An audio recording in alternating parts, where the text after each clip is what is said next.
All right. So welcome back to another episode of the SSD podcast. We're in episode number 2, baby. We rolling. And today, what we're going to be talking about is the need for leverage. Check this out, y'all. So basically what's happening is Bloomberg just came out with an article where they said that even if you're making $250,000, 1 out of 3 people is living paycheck to paycheck. That is just absolutely mind-boggling.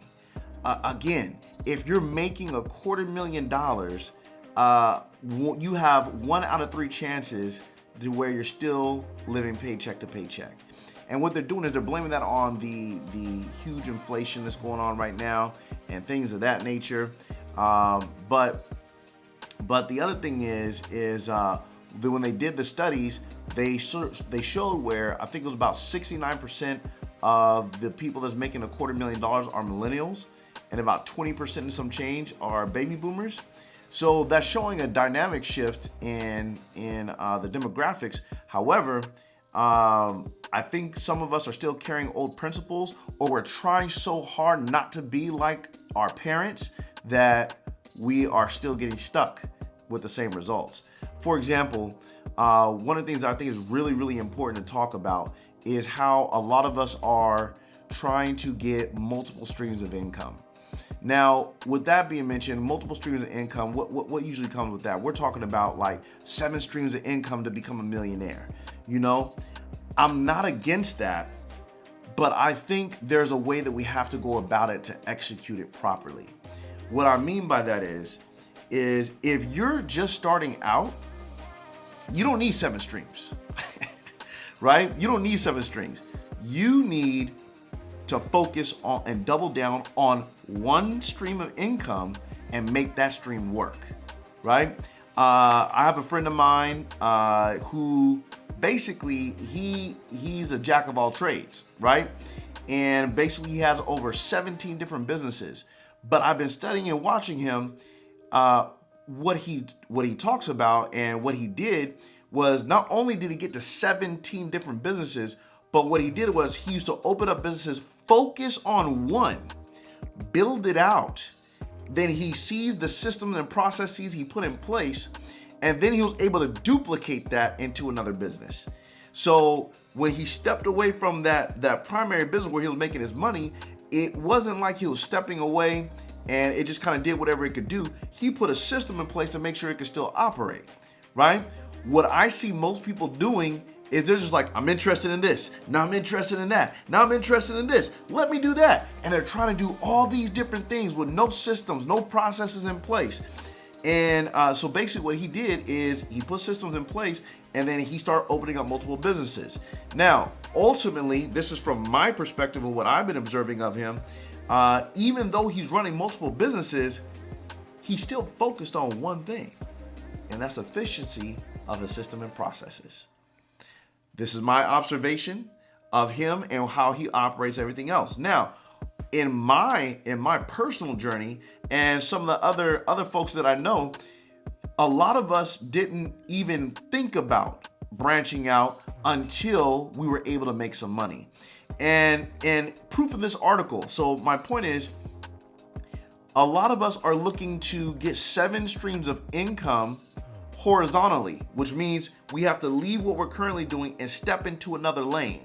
Leave what we're currently doing and step into another lane. And we're constantly doing that. And my take on that is you shouldn't even be considering that until you have a $500,000 profit that you can play with and touch and all those type of things. Otherwise, you should be integrating multiple streams of income vertically. Okay, vertically. So what do we mean by that? If you're focusing on one line of business, or one business entity, and let's say, so in my situation, I work in the insurance and investment field. That's my one line of business. But within that line of business, I had personal clients. Then I started running an agency where I was coaching other agents. and developing other agents. So now those are multiple lines of income in one avenue, in one industry, in one business. And then when I learned about the internet and all those type of things, well, what else can we do?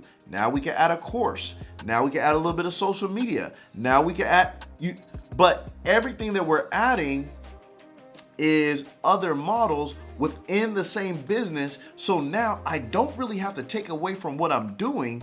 I'm just kind of adding to my pot, or I'm restructuring or refiguring what I already do and repackaging it for another vertical integration.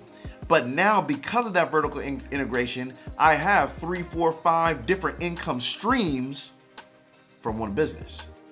Now, once I do that and I have all these income streams from one business, and now let's say my profits, not revenue, profits, my profits that to me are $500,000 or above, now I can start getting into other businesses horizontally.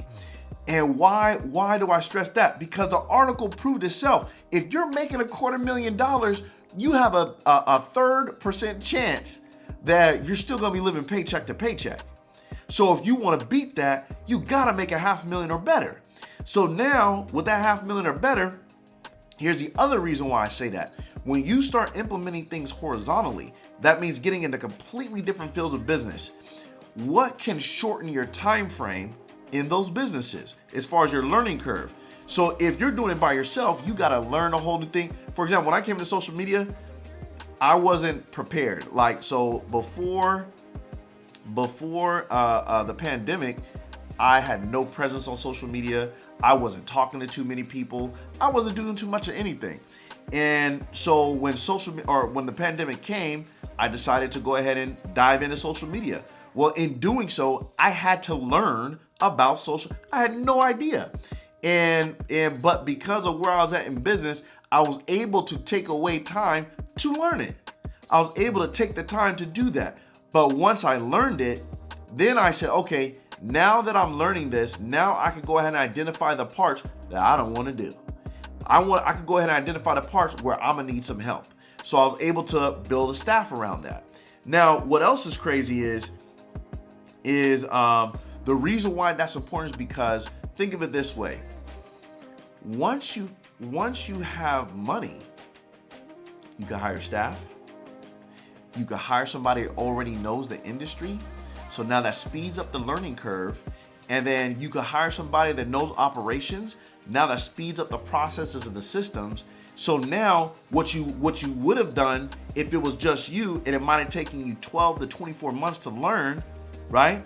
Now, because of money, you could buy help and get it done in 6 months or less, right?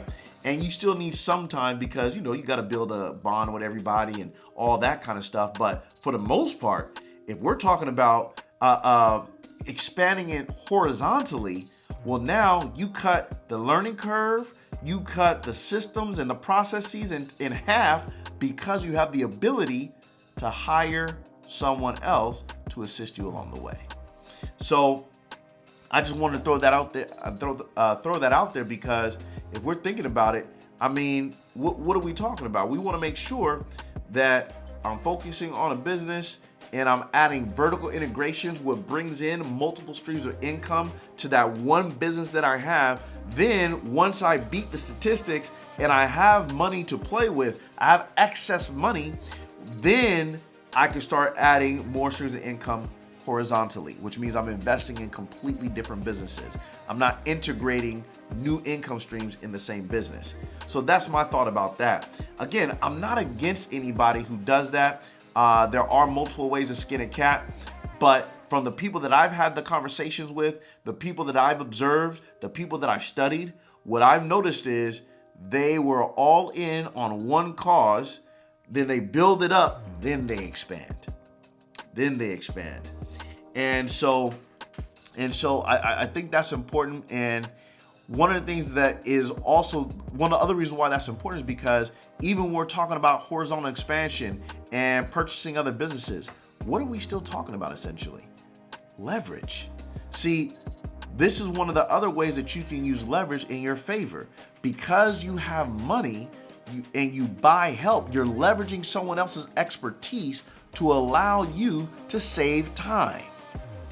See, money by itself is not the power. It's our ability to buy things to buy us back our time. That's what's important. So this summer is an interesting summer because let's just say we're trying to fast forward some time. And I've been working hard to buy back some time. So for all my grinders out there, for all my hustlers out there, I definitely understand where you're at. But I'm also trying to get to a new stratosphere as well. So with that in mind, y'all, we just got to remember leverage is around us at all times. We just got to be open to it. And one of the ways that we're open to it is we're looking for ways to exercise systems to get more done and not try to find a way to be perfect where we're doing everything ourselves, right? And how come I can say that? Because I've been on both sides of the spectrum, right? I've been on both sides of the spectrum. So again, what we want to do is put ourselves in position. Well, what's the first way of leverage? The first way of leverage, what we already talked about, cash, where we're buying back time by leveraging someone else's expertise or by leveraging someone else's professionalism, someone else's knowledge, and then they're coming in and doing the work. But then the other way that we could be talking about leverage is we just got to be more aware that we can't just stick to one way of making money, right? And what I mean by that, or the traditional way, I should say. And what I mean by that is good grades, get a job, so on and so forth, that whole thing. We have to be open to other possibilities and creative ways to make money.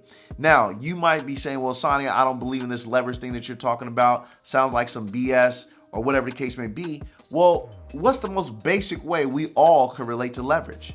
Well, if you have a house that you're looking at that you like, you could have $500,000 cash, but odds are 8 times out of 10, you're not going to pay $500,000 cash for a house that costs $500,000. What you're going to do is you're going to put 20% down. So you're going to pay $100,000 and then mortgage the rest so that you can keep $400,000 cash in your pocket. That is an example of leverage, right? That's one of the most basic examples. Another example is credit cards. Man, I was taught in the beginning of my career. So basically growing up, my parents, they did decent, didn't have to want nothing, didn't worry about too much. So if I had to do it all over again, I would, and I wouldn't change a thing. So I graduate from college, I come home, and I end up getting a job, and then I start working in a business. But before I'm working for myself, I'm learning from other people. I'm being mentored. And one of the things that I was mentored on was cash is king. And more than anything else, you probably should cut up your credit cards. You probably shouldn't get one, so on and so forth. Now, this is the stuff that I heard, and I believed it wholeheartedly. But as I got older, and I tried to buy a house when I didn't have no credit. I tried to get an apartment when I didn't have no credit. I tried to get a car, and I didn't have no credit. I got a car, but they charged me out the yin yang, right? The biggest hurt for me was when I tried to get my first house.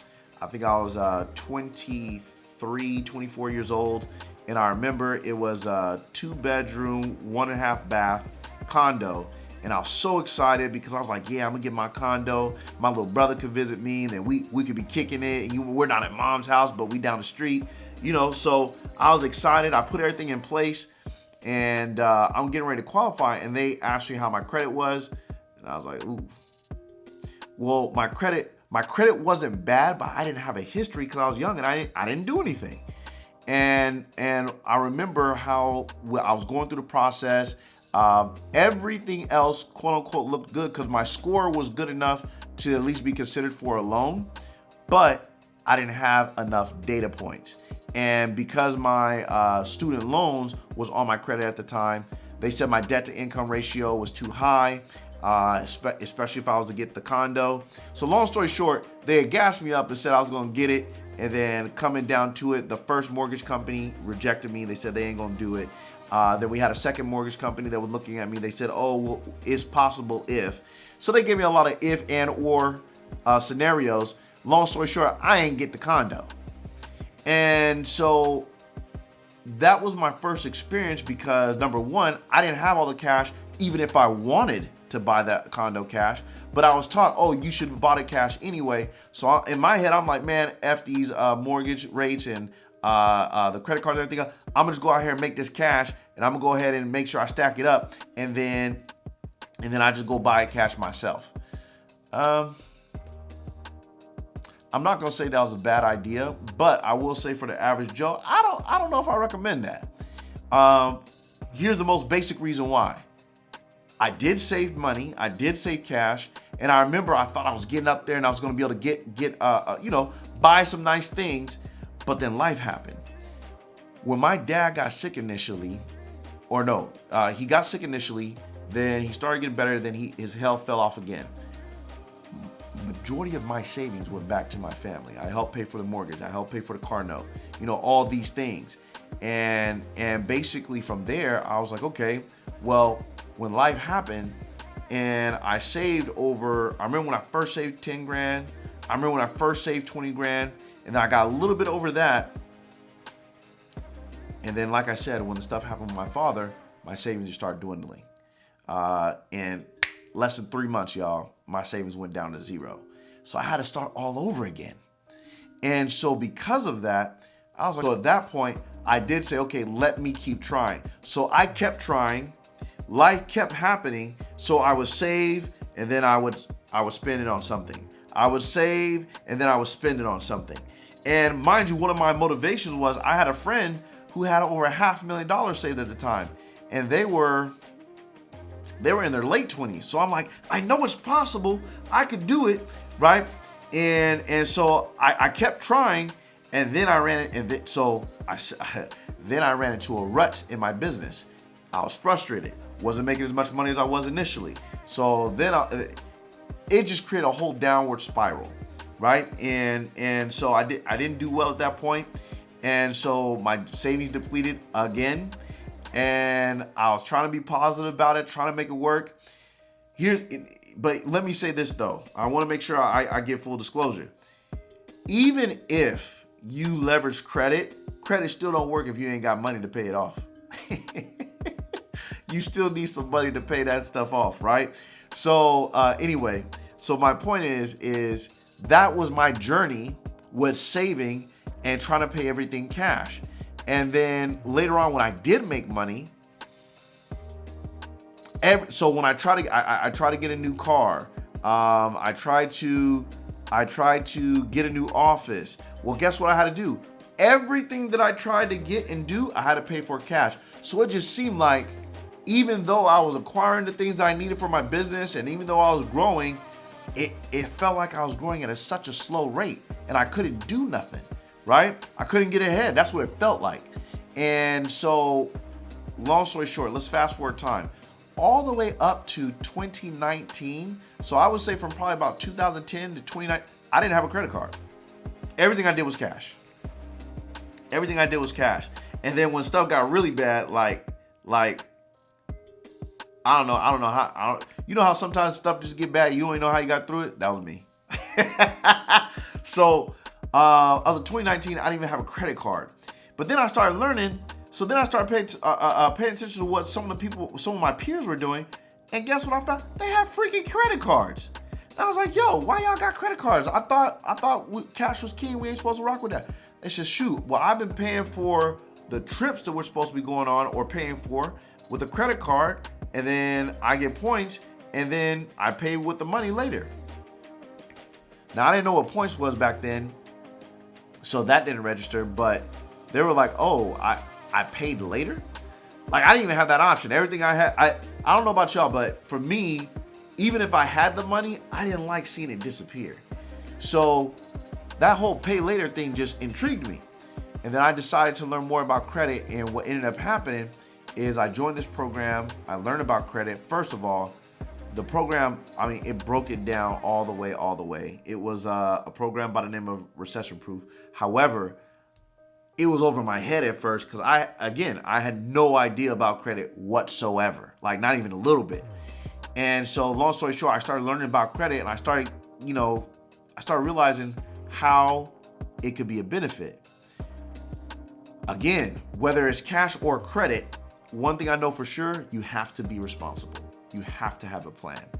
And so once I learned about credit, then it gave me more of an idea of saying, okay, well, let me see, now that I know about credit, let me create a plan for my life. Let me create a plan for my family.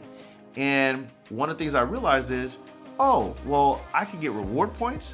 Wait a minute, reward points can pay for groceries? Wait a minute, reward points can help pay for some of the necessities that I have? So once I realized how all that stuff worked, I said, man, you know how well people could be doing? That's another form of leverage. So in other words, the reason why I'm saying that is because based off my story, you'll see a lot of times you're doing stuff by yourself, but it's like step by step by step by step. And sometimes you take 2 steps forward and 3 steps back. So it seems very counterproductive, right? Whereas with credit, you pay with some stuff, you use a credit card, you find one with high reward points, and next thing you know, you're killing 2 birds with 1 stone. Especially if it's money that you're going to be spending anyway. So becoming real specific, well, I drew a list of the stuff that I paid for already. Well, I'm gonna need some gas, right? I paid for. I couldn't think of everything else I was doing right now. I know about gas. I know about rent. I know about my cell phone bill. So all these things started coming up, and once I started identifying all the expenses that I was allowed to pay a credit card with, well then now I'm acting responsible where I'm paying for my expenses with my credit card, I'm earning points, and then I just paid off because I was going to pay for it anyway. Oh, and let's not talk about the trips. And then there was a whole bunch of expenses with my business that I constantly paid that I'm drawing a blank on now, right? But it's a lot of expenses that we just take for granted, like Zoom or some of our memberships, just little stuff like that. I started putting all that on my credit cards, and then I started getting a bunch of points. So anyway, my point is, once I learned all that, that is another form of leverage. Now, why is that important? Why am I bringing this up? They said that people that are making $250,000, where are they living paycheck to paycheck? It's because their household expenses are skyrocketing. Well, in this case, I would say make a list of all your expenses. Oh, groceries was another one, right? So gas, groceries, restaurants. So when we made a list of all that stuff and we identified the things that we buy and do anyway. So if, for example, if your grocery bill is $300 to $400 or $500 a month, well, you could be putting that on a credit card. You're going to pay it off anyway. And now you get extra points and you get extra groceries. You save money. So that was some of the other things that we did. And so basically, for a lot of the millennials out there that are making high 6 figures, but they're still living paycheck to paycheck, I would be willing to bet they're not using a credit card, or if they are, they're blindly spending just to get by. Versus putting a system together, maybe cutting back on a couple things, but putting a system together and unlocking those points, unlocking those benefits, and then getting more bang for your buck, right? And so these were some things that really blew me away when we're talking about leverage. And again, these are basic forms of leverage. So I don't expect you to be like, oh wow, I didn't know that. Well, let me take that back. Some of y'all may not have known about credit because embarrassing to say, I'm a millennial and I didn't understand credit very well until 2019. So I was in my 30s. All right. So I'm just being transparent with y'all. I ignored it in my 20s because I was told it was bad and I needed to be all cash. So I followed that, and now I'm like, dang, where was this all my life, right? But it wouldn't help me while I was in a bad spot though. Again, cash or credit doesn't matter. You need cash to pay it off. But you guys get my point. So the main thing is, and then what's another basic form of credit? When you're purchasing a car, you put a down payment, they finance the rest. What's another form of leverage? When you're purchasing a home, you put a down payment, they finance the rest. Could you pay for everything? Well, here's something else I learned. Well, when I buy a car that's financed and it's within 2 years, I also have warranty on it. And if I have warranty on it, that means someone else is carrying the liability, not me, right? I also learned that when we're talking about transferring your liability, that was probably one of the biggest things for me. But anyway, we'll talk more about that later. Basically, leverage is another way where you could put yourself in position to not have to live paycheck to paycheck. If we understand leverage properly, we could take the income that we're currently making, the expenses that we currently have, take that, find a way to bring in some type of leverage, and the next thing you know, you're not as close to paycheck as you were prior to. So that's the main thing I wanted to say about that. However, that still does require income. So I can't stress that enough. But we're going to go ahead and get ready to bring this one to a close, you guys. I just want to make sure I talked about that. I guess that's more so of my story again, but also more about what leverage is, what it looks like, how it can relate to you. Do me a favor, comment below. Let me know, what did you learn from this? What did you hear where it was an aha moment? What did you hear that you thought, you know what, this is valuable, I can learn from this? And then we'll basically continue from there. So thank you very much, you guys. I appreciate you. Have a good rest of your day.